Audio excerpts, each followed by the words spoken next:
Good morning आपको। कैसे हो? अच्छे हो? बढ़िया बेटा।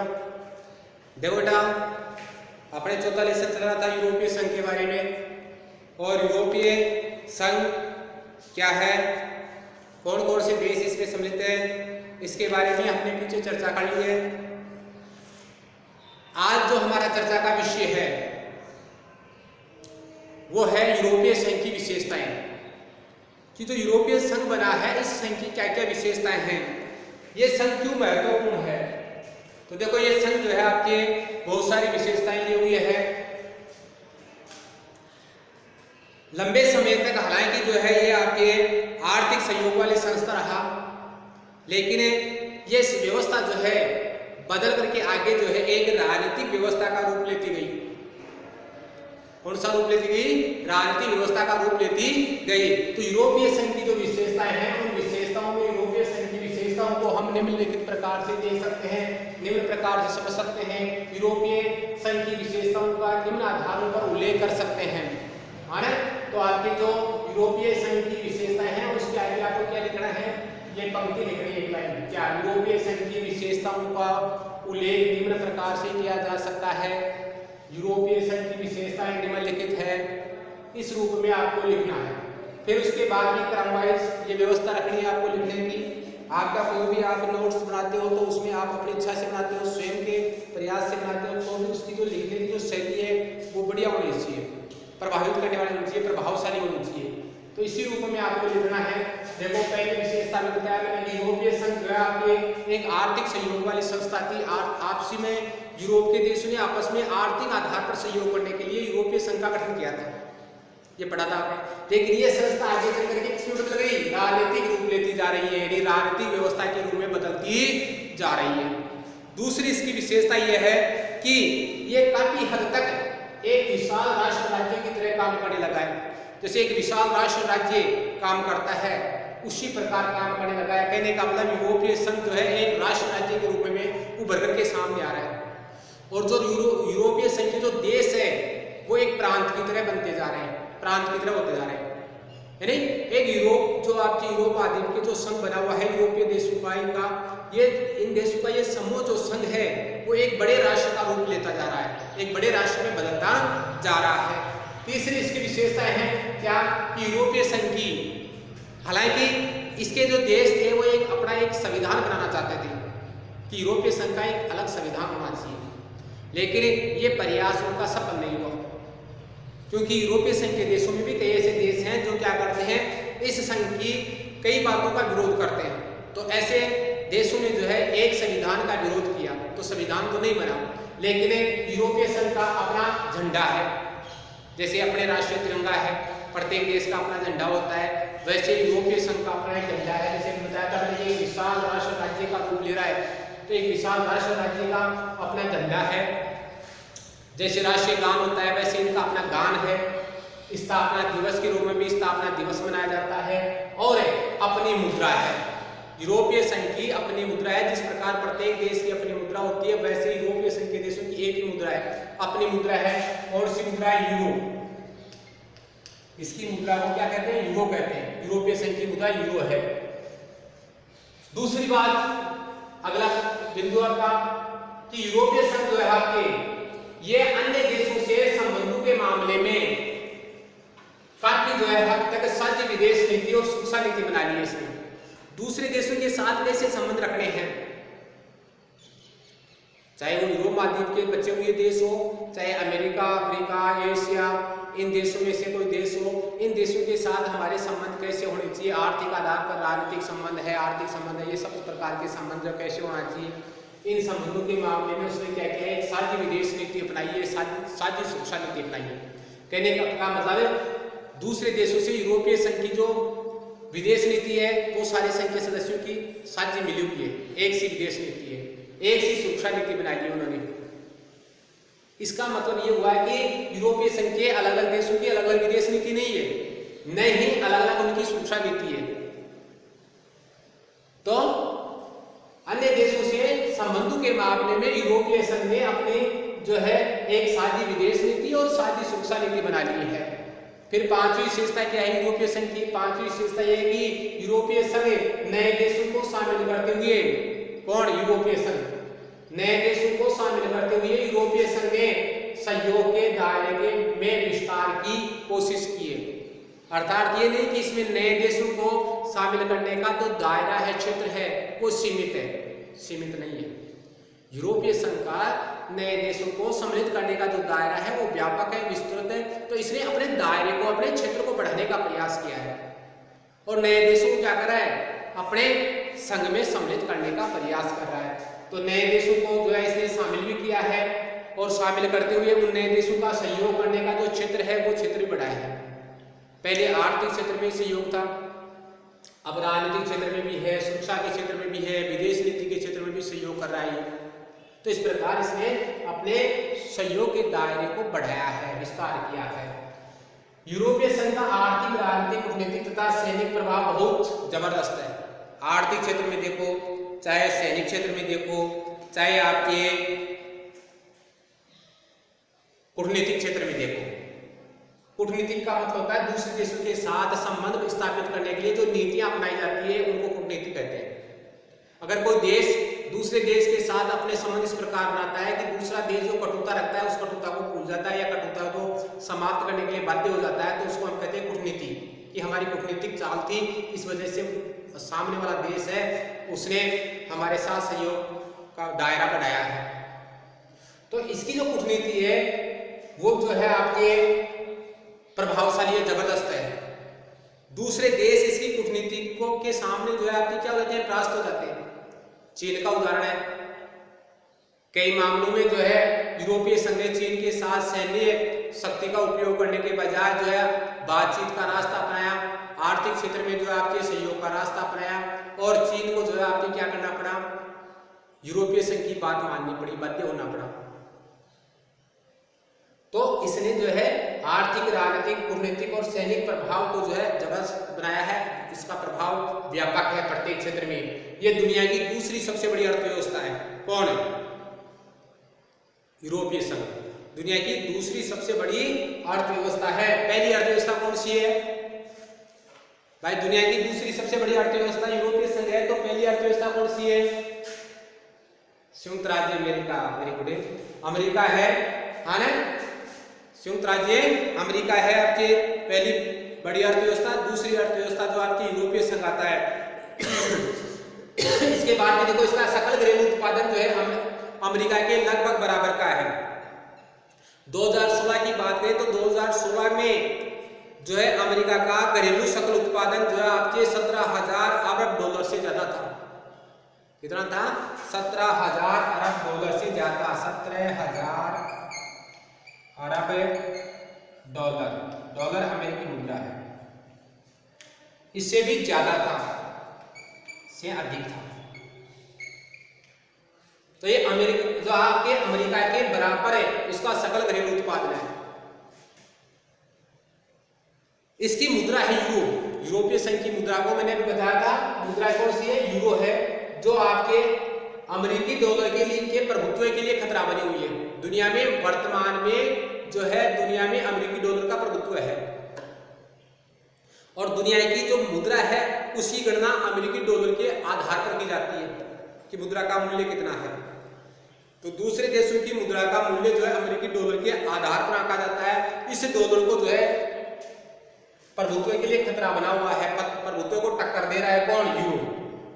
यूरोपीय संघ की मुद्रा इसको टक्कर दे रही है, इसके प्रभुत्व के लिए खतरा हो रही है। अगर इसका प्रभुत्व समाप्त हो जाता है, अमेरिकी डॉलर का प्रभुत्व समाप्त हो जाता है, तो यूरो का प्रभुत्व स्थापित हो जाएगा दुनिया में और उसी के आधार पर जो दुनिया की जो मुद्रा है उसकी जो आपके मूल्य है उसका आंकलन होगा।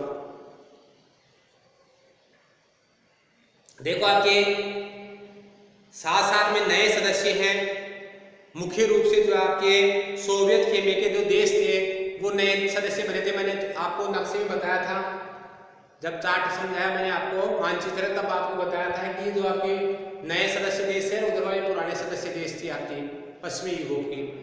तो ये जो इन सदस्यों को सम्मिलित करने की जो प्रक्रिया थी यूरोपीय संघ में वो आसान नहीं थी, क्योंकि अनेक देश जो है आपके पुराने जो देश थे वो क्या कर रहे थे? नए देशों का विरोध कर रहे थे, वो उनको सम्मिलित नहीं करना चाहते थे। ज्यादा उत्साहित नहीं थे। दूसरी बात, नए सदस्य देशों के लोग जो थे वो भी इस बात से भयभीत थे कि कहीं उनकी जो सरकार की ताकत है, उनके देश की ताकत है, वो यूरोपीय संघ को नहीं दे दी जाए। और यूरोपीय संघ में मिलता है तो संघ के पास रहती है सरकार की ताकत या देश की ताकत। तो इस आधार पर जो है आपके कई देश यूरोपीय संघ में सम्मिलित होने की बात पर असहमत भी थे। अब बात आती है इसकी विशेषताओं में कि अगर विश्व व्यापार में यूरोपीय संघ की हिस्सेदारी देखी जाए, अगला और अगर आप लिखना चाहो एक और विशेषता तो इसके बाद में वो लिख सकते हो कि विश्व व्यापार में यूरोपीय जो संघ है उसकी हिस्सेदारी देखी जाए तो आपके अमेरिका के बाद में दूसरा अर्थव्यवस्था में तो इसका दूसरा स्थान है, लेकिन हिस्सेदारी में जो है आपके अमेरिका से 3 गुना ज्यादा हिस्सेदारी है ना। तो विश्व व्यापार में अगला प्रश्न हो जाएगा कि विश्व व्यापार में यूरोपीय संघ की हिस्सेदारी अमेरिका से 3 गुना ज्यादा है। विश्व में जो व्यापार होता है, आयात निर्यात होता है, उस आयात निर्यात का जो माप है उस माप में जो है आपके ये यूरोपीय संघ व्यापार की जो मात्रा है वो 3 गुना अमेरिका से ज्यादा करता है। जितना व्यापार अमेरिका करता है उसके 3 गुना ज्यादा यूरोपीय संघ के देशों द्वारा व्यापार किया जाता है। और इसी बात के चलते हुए अमेरिका हो चाहे चीन हो, व्यापारिक मामलों में ये क्या करता है, अमेरिका और चीन पर धौंस जमाता है। धौंस जमाना अर्थात अपनी ताकत दिखाने का प्रयास करता है। और इसकी आर्थिक शक्ति का प्रभावी मानिए, जो भी मैंने बताया था कि आर्थिक शक्ति का प्रभावी मानिए कि इसके जितने भी नजदीकी देश है वो ही नहीं बल्कि एशिया और अफ्रीका के जो दूर दराज के देश है वो देश भी क्या चाहते हैं, इससे संबंध स्थापित करना चाहते हैं, व्यापारिक संबंध स्थापित करना चाहते हैं। ये विश्व व्यापार संगठन जैसी जो अंतर्राष्ट्रीय संस्थाएं हैं, विश्व व्यापार जो आपके संगठन है, विश्व बैंक है, इन संस्थाओं के अंदरूनी मामलों के रूप में भी, अंदरूनी समूह के रूप में भी कार्य करता है। यानी विश्व व्यापार संगठन के एक अंदरूनी महत्वपूर्ण संघ के रूप में या समूह के रूप में भी कार्य करता है। जिस प्रकार ये संगठन के अलग अलग समूह होते हैं उसी प्रकार ये एक अंतर्राष्ट्रीय जो आपके व्यापार संगठन बना हुआ है उस संगठन के एक समूह के रूप में भी यूरोपीय संघ कार्य करता है, क्योंकि यूरोपीय संघ का भी एक समूह है तो इस समूह के रूप में भी कार्य करता है। देखो आपके इसके अलावा देखो यूरोपीय संघ के 2 सदस्य देशों की बात करें, कौन कौन से सदस्य देश है, ब्रिटेन और फ्रांस, ये संयुक्त राष्ट्र संघ की सुरक्षा परिषद में स्थायी सदस्य हैं। संयुक्त राष्ट्र संघ की सुरक्षा परिषद के स्थायी सदस्य हैं। यूरोपीय संघ के 2 राष्ट्र देश कौन कौन से, ब्रिटेन और फ्रांस से। यूरोपीय संघ के कई ऐसे देश और भी है जो आपके सुरक्षा परिषद के अस्थायी सदस्य बनते रहते हैं। अस्थायी सुरक्षा परिषद की अस्थायी जो सदस्य संख्या है उसमें ये सम्मिलित होते रहते हैं। सुरक्षा परिषद जिसको कहोगे एक बार देख लो आप, संयुक्त राष्ट्र संघ की एक विभाग है, उसका एक संस्था है, उसकी सुरक्षा परिषद है, जो एक महत्वपूर्ण अंग है। इसका जितने भी अंग है ना संयुक्त राष्ट्र संघ के उनमें सुरक्षा परिषद महत्वपूर्ण अंग है, जो विश्व में जो है आपकी शांति स्थापित करने का दायित्व इसी का है। तो इस सुरक्षा परिषद में आपके 15 सदस्य हैं। इनमें से 5 सदस्य आपके स्थायी है। एक बार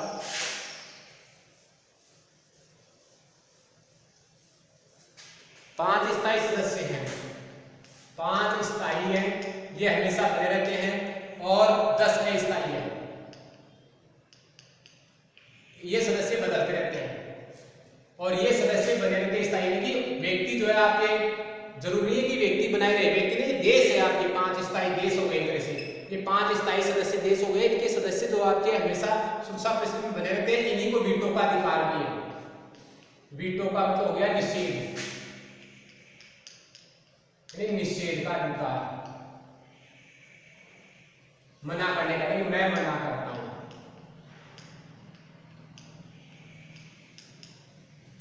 निषेध करने का अर्थात किसी चीज को रोकने का, किसी प्रस्ताव को रोकने का अधिकार है।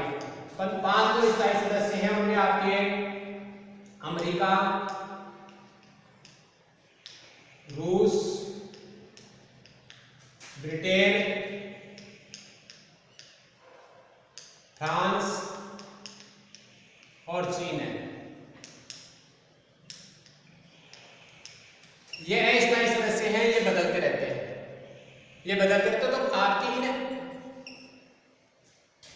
स्थायी सदस्यों का निर्वाचन जो है 2 वर्ष के लिए महासभा द्वारा होता है। तो ये जो सदस्य होते हैं, ये सदस्य सुरक्षा परिषद की जो आपके स्थायी सदस्य हैं उनकी सहमति पर, सलाह पर महासभा द्वारा इनका जो है आपके चयन किया जाता है और महासभा इनको नियुक्त करती है और महासभा ये देखती है कि जिन देशों का जो है आपके अस्थायी सदस्यों में निर्वाचन नहीं हुआ है उन देशों को जो है आपकी क्या करती है, वो रोटेशन पद्धति के आधार पर स्थान देती रहती है। तो यूरोपीय संघ के कई देश जो आपके सुरक्षा परिषद की स्थायी सदस्यता में भी रहते हैं।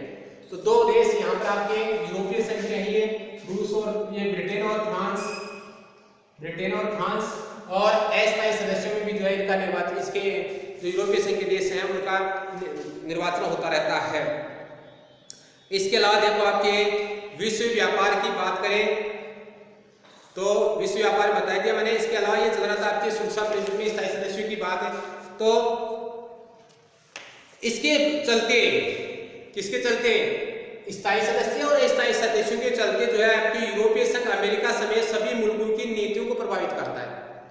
एक तो अपने व्यापार, आर्थिक, राजनीतिक, कूटनीतिक तथा सैनिक प्रभाव के कारण, दूसरा स्थायी सदस्यता के कारण जो आपके अमेरिका ही नहीं, अमेरिका के अलावा दुनिया के अन्य देशों की जो नीतियां हैं उनको भी प्रभावित करता है। ईरान के परमाणु कार्यक्रम की बात ले लो चाहे आप, इससे संबंधित जो अमेरिकी नीतियां थी उन नीतियों को हाल ही के दिनों में जो है आपके क्या किया है, इस यूरोपीय संघ ने प्रभावित किया है। चीन का उदाहरण जो अभी बताया था मैंने, चीन के साथ मानवाधिकारों के उल्लंघन और पर्यावरण विनाश के मामलों पर इसने धमकी नहीं दी, सैन्य कार्रवाई भी नहीं की। अभी बताया था मैंने कि चीन के साथ संबंधों में इसने धमकी नहीं दी, सैन्य कार्रवाई नहीं की। तो चीन के साथ कौन से संबंध थे आपके, चीन में मानवाधिकार उल्लंघन हो रहा था, चीन जो आपके पर्यावरण का विनाश कर रहा था। तो इस संबंध में जो है आपकी यूरोपीय संघ ने चीन को न तो धमकी दी, न ही जो है आपके सैनिक शक्ति का उपयोग किया, बल्कि अपनी कूटनीतिक, आर्थिक, निवेश और बातचीत की नीति के द्वारा चीन को इस बात के लिए प्रभावित कर दिया, इस बात के लिए जो आपके मना लिया कि वो अपने यहाँ पर मानवाधिकारों का उल्लंघन हो रहा है उसको रोके और पर्यावरण के विनाश को रोके। तो ये चीज जो है आपके जो यूरोपीय संघ की ताकत है उस ताकत को प्रकट करती है। यूरोपीय संघ की शक्ति को या उसके प्रभाव को बताने वाले 2 उदाहरण हैं। सैनिक ताकत के हिसाब से अगर देखा जाए तो यूरोपीय संघ के पास दुनिया की सबसे बड़ी दूसरी सेना है, दूसरी सबसे बड़ी सेना है किसके पास में, यूरोपीय संघ के पास में। पहली अमेरिका के पास में, दूसरी यूरोपीय संघ के पास में। और अगर यूरोपीय संघ का जो रक्षा बजट है, रक्षा बजट देखा जाए तो रक्षा बजट जो है अमेरिका के बाद जो है आपके क्या आता है, दूसरा जो नंबर इसी के रक्षा बजट का आता है। यानी दुनिया में सबसे ज्यादा रक्षा बजट अमेरिका का है, जो बताया।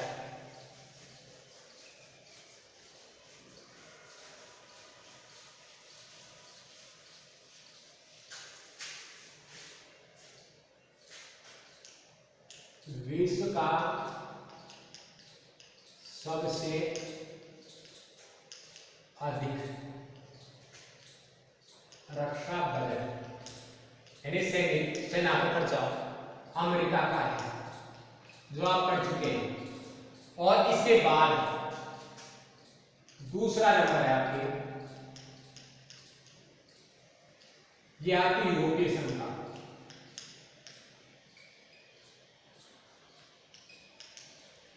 यानी दुनिया में अमेरिका के बाद में दूसरा जो रक्षा बजट है सबसे बड़ा या सबसे अधिक है वो जो है आपके यूरोपीय संघ का है। यूरोपीय संघ अपनी सेना पर जो है अमेरिका के बाद में सबसे ज्यादा क्या करता है, आपके व्यय करता है, खर्चा करता है। इसके अलावा देखो आपके यूरोपीय संघ के दो देश कौन कौन से, ब्रिटेन और फ्रांस के पास में परमाणु हथियार है। ब्रिटेन और फ्रांस,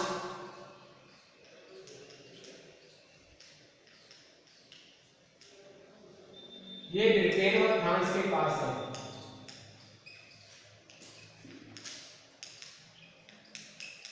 ये दो देश आपके संयुक्त राष्ट्र संघ की सुरक्षा परिषद के स्थायी सदस्य भी है और परमाणु हथियार संपन्न जो देश है वो भी है यूरोपीय संघ के। ये है ना, इसके जो जखीरा है परमाणु हथियारों का उसमें जो है आपके लगभग 550 हथियार जमा है। अंतरिक्ष विज्ञान और अगर आप संचार प्रौद्योगिकी के मामले में देखें तो यूरोपीय संघ दुनिया में दूसरा स्थान रखता है। अमेरिका के बाद में संचार और प्रौद्योगिकी के मामले में दूसरा स्थान किसका है, यूरोपीय संघ का है। तो ये भी इसकी विशेषताएं हैं, ये सारी विशेषताएं हैं अगर आप ज्यादा लिखना चाहो तो, अधिक करना चाहो तो। अब है देखो आपके अंतर्राष्ट्रीय संगठन के तौर पर यूरोपीय संघ आर्थिक, राजनीतिक और सामाजिक मामलों में जो है आपके दखल देने में सक्षम है। किसी भी दूसरे देश के मामलों में ये क्या कर सकता है, आर्थिक मामले हो चाहे राजनीतिक मामले हो चाहे सामाजिक मामले हो, उनमें ये दखल दे सकता है, उनको प्रभावित कर सकता है ना। लेकिन अनेक मामलों में, अनेक ऐसे मामले हैं, अनेक मामलों में जो है आपके यूरोपीय संघ है वो असफल भी हो जाता है, असफल भी हो जाता है। क्यों हो जाता है, क्योंकि इसकी कुछ कमजोरियां हैं, यूरोपीय संघ की कुछ कमजोरियां हैं जो कमजोरियां इसको क्या करती है, आपके कमजोर करती है, इसको अनेक मामलों में जो आपके इसको विफल करती है, बाधा उत्पन्न कर। तो यूरोपीय संघ की जो समस्याएं हैं उसके विकास में या उसके एक जो आपके सहयोग से कार्य करने की जो मार्ग है उसमें बाधा है, उसको हमें इस रूप में भी ले सकते हैं। परीक्षा में प्रश्न बन सकता है आपके यूरोपीय संघ की क्षमता को सीमित करने वाले कारण या यूरोपीय संघ की विदेश और रक्षा मामलों में काम करने की जो क्षमता है उसको प्रभावित करने वाले तत्व कौन कौन से हैं, प्रभावित करने वाले कारक कौन कौन से हैं। तो ये आपके 4 कारण हैं जो यूरोपीय संघ की क्षमता को क्या करते हैं, कमजोर बनाते हैं, सीमित करते हैं, कम करते हैं। देखो इसमें अनेक बार इसके सदस्य देश होते हैं वो अपनी विदेश नीति और रक्षा नीति लागू करते हैं। इससे कई बार जो है इनकी जो विदेश नीति है, रक्षा नीति है, वो एक दूसरे के खिलाफ हो जाती है। तो पहला अपना पॉइंट बनेगा इसमें कमजोरी का कि सदस्य देशों की अपनी विदेश और रक्षा नीति जो कई बार एक दूसरे के खिलाफ भी होती है। जैसे सदस्य देशों में से किसी भी सदस्य देश ने, चाहे वो फ्रांस हो चाहे ब्रिटेन हो, उसने अपने स्वयं की रक्षा नीति लागू की, उस रक्षा नीति से, और ब्रिटेन ने अपनी रक्षा नीति अपनी लागू की और फ्रांस ने अपनी की। कई बार ये होता है कि दोनों की रक्षा नीति एक दूसरे के विरोध में होती है, और जब किसी भी संगठन के 2 सदस्यों की जो है आपकी नीतियां विरोधी होती है तो उससे संगठन में दरार होती है, कमजोरी आती है, कमजोर पड़ता है संगठन उससे। तो इसके जो सदस्य देश है वो भी कई बार अपनी विदेश नीति और रक्षा नीति को इस प्रकार लागू करते हैं कि ये विदेश नीतियां एक दूसरे के खिलाफ हो जाती है। इसके अलावा देखें तो देखो आपके यूरोप के जो आपके संघ के कई नए सदस्य अमेरिकी गठबंधन में भी थे। अगर आप इसी विदेश नीति की बात को दोबारा लें कि रक्षा नीति और विदेश नीति जो कई बार एक दूसरे के खिलाफ होती है, तो इसका उदाहरण आपको इराक पर आक्रमण के समय का मिल जाएगा। जो अमेरिका ने, आपने पीछे पढ़ा था, अमेरिका ने जो आपके इराक पर आक्रमण किया था, उस आक्रमण के समय ब्रिटेन के प्रधानमंत्री थे टोनी ब्लेयर, वो जो है अमेरिका का साथ दे रहे थे। किसका साथ दे रहे थे? अमेरिका का। जबकि आपके जर्मनी और फ्रांस जो इस हमले के विरुद्ध थे। तो फ्रांस, जर्मनी, ब्रिटेन ये सब जो है यूरोपीय संघ के देश है, लेकिन ब्रिटेन की यहाँ पर विदेश और रक्षा नीति क्या होती है? अमेरिका का साथ देने की होती है, वो अमेरिका का साथ दे रहा है, और फ्रांस और जो आपके जर्मनी इसका विरोध कर रहे हैं। तो इस प्रकार ये क्या करती है, इसके संगठन में बाधा उत्पन्न करती है। इसके अलावा देखो आपके दूसरा बता दिया मैंने, यूरोप के कुछ हिस्सों में यूरो को लागू करने के कार्यक्रम को, तीसरा ये कार्यक्रम को लेकर के भी जो है आपके नाराजगी है। कई देश ऐसे हैं जो यूरो को अपनाना नहीं चाहते। यूरोपीय संघ के कई देश जो इसकी एक समान मुद्रा है यूरो, उसको अपनाने को लेकर के नाराज है। वो नहीं चाहते कि उनकी एक ही मुद्रा हो, वो चाहते हैं कि उनके देश की अपनी मुद्रा होनी चाहिए। आप ब्रिटेन के प्रधानमंत्री की बात करें तो ब्रिटेन के प्रधानमंत्री कौन? मार्गरेट थैचर थे। मार्गरेट थैचर थे। इन्होंने यूरोपीय बाजार से अपने आप को अलग रखा। किनको? ब्रिटेन को यूरोपीय बाजार से अलग रखा। किस लिए? यूरो का विरोध करने के लिए। इसी के अलावा देखो आपकी चौथी बात आपके यहाँ पर है डेनमार्क और स्वीडन। इन्होंने मास्ट्रिक्ट संधि और यूरो को मानने से इनकार कर दिया। साझी यूरोपीय मुद्रा यूरो है, उसको मानने से इन्होंने इनकार कर दिया। मास्ट्रिक्ट संधि वह संधि है जिसके माध्यम से यूरोपीय संघ की स्थापना हुई थी। पीछे बताया था मैंने आपके। मास्ट्रिक्ट संधि जो आपके 1992 में हुई, उसी संधि से जो आपके किसकी स्थापना हुई थी? यूरोपीय संघ की स्थापना हुई थी। तो इस संधि को मानने से दो देश इनकार कर रहे हैं। तो इस प्रकार जो है आपके ये कुछ बाधाएं हैं यूरोपीय संघ में। अगर इन बाधाओं को दूर कर दिया जाएगा तो दुनिया में सबसे बड़ी अर्थव्यवस्था होगी यूरोपीय संघ, सबसे प्रभावशाली जो आपकी सैन्य शक्ति होगी इसके पास में, और सबसे तेज गति से विकास करने वाली अर्थव्यवस्था यूरोपीय संघ ही होगी। तो इसके अलावा देखो आपके कुछ बातें जो यूरोपीय संघ से संबंधित है आपके। इसके अलावा देखो सबसे पहली बात की यूरोपीय संघ का प्रारंभ कब हुआ?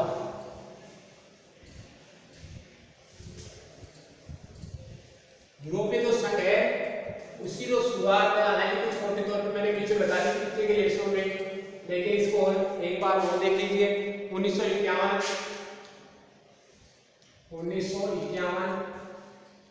ये सन वो सन है इसमें यूरोप के 6 देशों ने क्या किया था आपके? यूरोप के पश्चिमी यूरोप के लिए पश्चिमी यूरोप के 6 देशों ने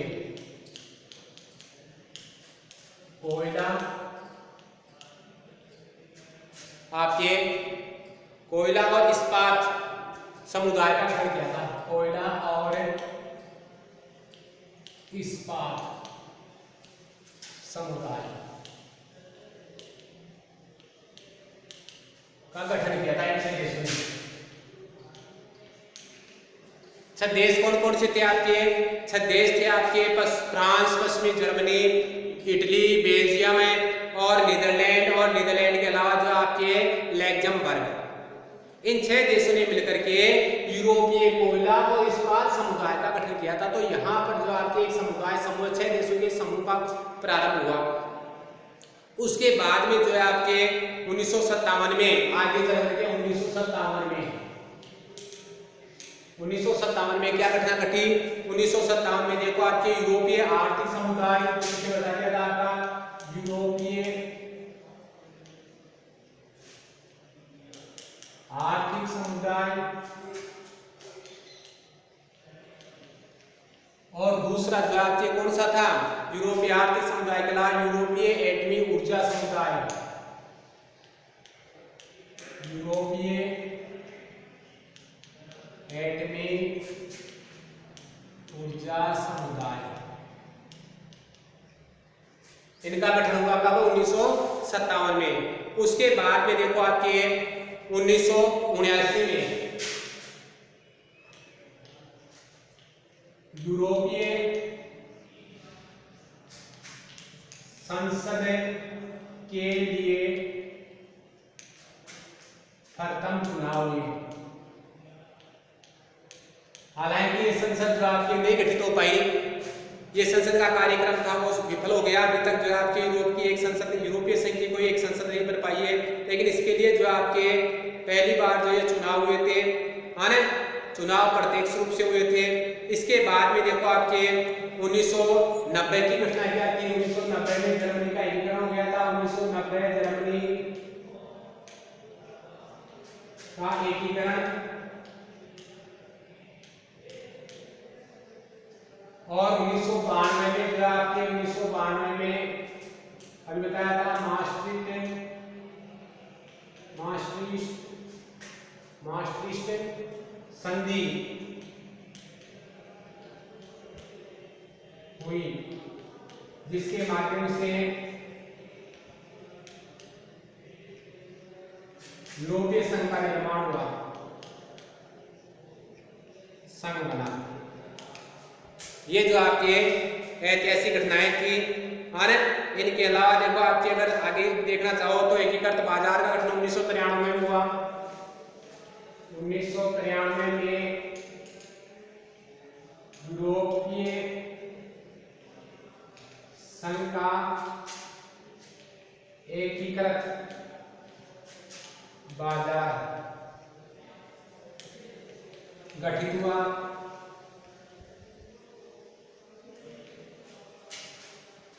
इसके बाद में देखें तो देखो आपके 2002 में यूरोप को जो है 12 सदस्य देशों ने अपनाया। 2002 यूरोप को यूरोपीय संघ के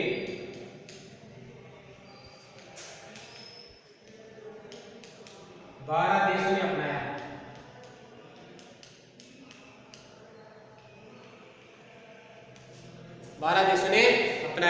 तो ये प्रमुख जो है इनकी घटनाएं थी, आपके महत्वपूर्ण थी, इनको आपको याद करना है, आगे के समय में ये काम में आएगी और लेसन को पढ़ना है और साथ साथ में जो भी आपके कार्य मिलता है उस कार्य को करते रहना है आपको।